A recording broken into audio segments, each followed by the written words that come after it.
మంచి ఆహారంతో పాటు కావాలి స్వచ్ఛమైన నీరు. అదే సనాతన్ జల్. వివరాలకు 8919763872. ఆధ్యాత్మిక పరమైన లాభాలే ఉంటాయి. అంటే ధ్యానం, చక్రాల సమతుల్యత ఇట్లాంటివి కూడా చెప్తుంటారు. అబ్సల్యూట్‌గా ఉంటది. మనకేదైతే 7 చక్రాలు ఉన్నాయో, అవును. ఒక్కొక్క రత్నం ఒక్కొక్క చక్రాన్ని ఎలివేట్ చేస్తది. నేను ఓహ్! ఇంతకుముందు మీకు ఇంకా సింప్లిఫై ఏం చేసి చెప్పానంటే, ఎన్నో ఏరియాస్‌ను స్టిమ్యులేట్ చేస్తాం మన బాడీలో. ఓకే. ఒక చిన్న రత్నం కాస్మిక్ రేస్.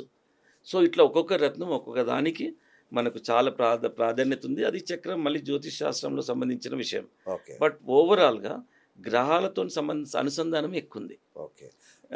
బట్ చక్రాలు ఏదైతే ఉన్నాయో మనకు అవును. సప్త అవును. చక్రాలు ఆ! అవి కూడా చాలా వరకు ఎలివేట్ అవుతాయి. అంటే హ్మ్. మనిషే పాజిటివ్‌గా మారిపోతాడండి. ఓకే. ఓకే. స్పిరిచువల్ నాలెడ్జ్ వస్తుంది, ఓకే. పాపభీతి వస్తుంది. అన్నీ అసలు మనిషికి కావాల్సిన లక్షణాలన్నీ వచ్చేస్తాయి.